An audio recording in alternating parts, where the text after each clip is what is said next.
আজকে সর্বপ্রথমে বলতে চাই, আমি নারী হিসেবে লজ্জিত, আমি বাংলাদেশ হিসেবে লজ্জিত, আমি বাঙালি জাতি হিসেবে লজ্জিত। আমি আজকে আসার সময় খেয়াল করছিলাম মার্কেটগুলোতে প্রচণ্ড ভিড়। ঈদের জামা কিনে দিচ্ছে বাপ ভাইরা তাদের মা বোনদেরকে। আপনাদের বাপ ভাইদের উদ্দেশ্যে, বাংলাদেশের ছেলেদের উদ্দেশ্যে আমি বলছি, মা বোনদেরকে আপনারা জামা কিনে দিচ্ছেন, ঈদের জামা। আপনার বোনের, আপনার আসিয়ার যদি ইজ্জতই না থাকে, ওই ঈদের জামাটা কেন পরবে বলেন তো ভাই? আসসালামু আলাইকুম প্রিয় দর্শক, আপনারা জানেন যে আমাদের মাগুরার সেই বোনটি, 8 বছরের বোনটি আসিয়া, সে কিন্তু আর নেই আমাদের মাঝে। তো এটা অনেক বড় দুঃখজনক একটি ব্যাপার। তো এরই মধ্যে আমাদের আইন উপদেষ্টা তিনি কিন্তু বলতেছেন যে আগামী 1 সপ্তাহের মধ্যে বিচারের কাজ শুরু হবে। কিসের জন্য 1 সপ্তাহ লাগবে? 1 সপ্তাহ লাগবে কেন? বাংলাদেশের আইন এত দুর্বল কেন? কেন 1 সপ্তাহ লাগবে? আমরা চাই এই সপ্তাহের মধ্যেই তার যেন ফাঁসি হয়, এদের যারা এর সাথে জড়িত ছিল সকলের জন্য ফাঁসি হয়। তো চলুন আমরা আজকে আমাদের এই বোনটির বক্তব্য কিছু শুনে আসি। চলুন দেখা যাক। আমার মাকে আমি জামা কিনে দিচ্ছি ঈদের। আমার 80 বছরের মাও বাংলাদেশে সেফ না, আমার 8 বছরের আসিয়া বোনটাও বাংলাদেশে সেফ না। আর আমি ডক্টর মোহাম্মদ ইউনূস স্যারের উদ্দেশ্যে দৃষ্টি আকর্ষণ করে বলছি, আসিয়াকে দাফন করে দিচ্ছেন আপনারা, আমাদের প্রতিবাদকে কিন্তু দাফন করতে পারবেন না আপনারা।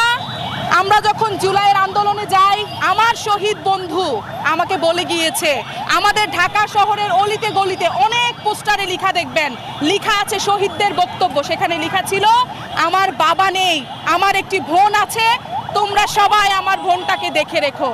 আমরা এই আসিয়াকেই দেখে রেখেছি। আজকে আসিয়ার দাফন হচ্ছে রাত 10টায়। আপনাদের সবার উদ্দেশ্যে বলছি, আমার ওই বন্ধুটা যদি জানতো আজকে তার বোন আসিয়া ধর্ষিত হয়ে মারা যাবে, সে কখনোই তার বুকের তাজা রক্ত দিয়ে বাংলাদেশটাকে স্বাধীন করত না।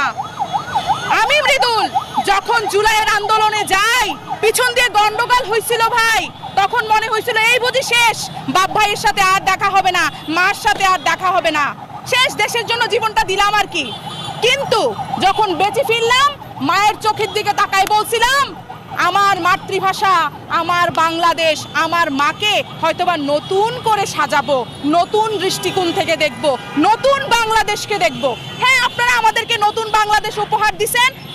সন্ধ্যার পরে কোনো পুরুষ মানুষ ছাড়া আমরা বের হইতে পারি না, 2000 টাকার বেশি সাথে রাখতে পারি না, হাজার হাজার ছিনতাই উপহার দিছেন, অনেক অনেক ডাকাতি উপহার দিছেন, অনেক অনেক লাশ উপহার দিছেন নতুন বাংলাদেশে। এটা যদি জুলাই মাসে জানতাম, আমি অন্তত এই স্বাধীনতার জন্য যাইতাম না ভাই।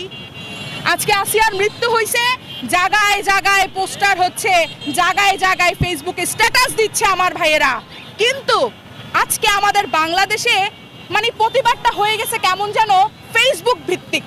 কেন বললাম? আমরা এক্ষুনি ফেসবুকে স্ট্যাটাসটা শেয়ার করছি, কিছুক্ষণ পরেই ওই যমুনাতে বসুন্ধরায় যেয়ে শপিং করতেছি। কিন্তু এই বাঙালি জাতি গান লিখে গেছিল, এই বাঙালি জাতি দেশ স্বাধীন করার সময় বলছিল, মোরা একটি ফুলকে বাঁচাবো বলে যুদ্ধ করি, মোরা একটি মুখের হাসির জন্য অস্ত্র ধরি। আজকে আসিয়ার মতো 8 বছরের ফুলটার জীবন তছনছ হয়ে গেল, ফুলটা ঝরে পড়ে গেল। হাজার হাজার ধর্ষিত নারীর এরকম সুন্দর সুন্দর ফুলের মতো চেহারাগুলো, আমরা আজকে ধর্ষিত নারী। আপনারা কি ভুলে গেছেন বাংলাদেশ স্বাধীন করার জন্য মুক্তিযোদ্ধারা যেভাবে ভূমিকা পালন করছিল? বাংলাদেশের নারী, বাঙালি নারীরা বীরাঙ্গনা হয়েও কিন্তু এই মুক্তিযোদ্ধায় অধিকার স্থাপন করছিল। আপনারা ভুলে যায়েন না। আজকে আমার বাংলাদেশের প্রত্যেকটা ঘরের প্রত্যেকটা বাঙালি মাকে আমি হাত জোর করে অনুরোধ করছি, আপনার বিছানায় পাশে এসে আপনার ছেলে সন্তানটাকে বসান, আপনার স্বামীকে বসান এবং বলেন, তুমি যদি এমন আসিয়া তৈরি করো বাংলাদেশের জন্য, আমি কিন্তু মা হয়ে যাব না। আপনারা বলেন।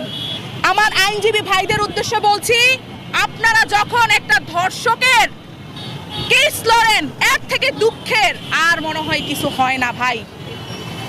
আমরা চাই প্রত্যেকটা বাঙালি তার নিজ নিজ জায়গা থেকে একটা ধর্ষকের প্রতিরোধ গড়ে তুলুক, প্রতিবাদ করুক, একটা আইনজীবী প্রতিবাদ করুক, একটা শিক্ষক প্রতিবাদ করুক যে একটা ধর্ষক ছেলে তাকে আমি এই স্কুলে পড়তে দিব না। একটা মা প্রতিবাদ করুক, তুমি ধর্ষক, তুমি আমার ছেলে সন্তান হতে পারো না, তুমি বাংলার মাটিতে জীবিত থাকতে পারো না।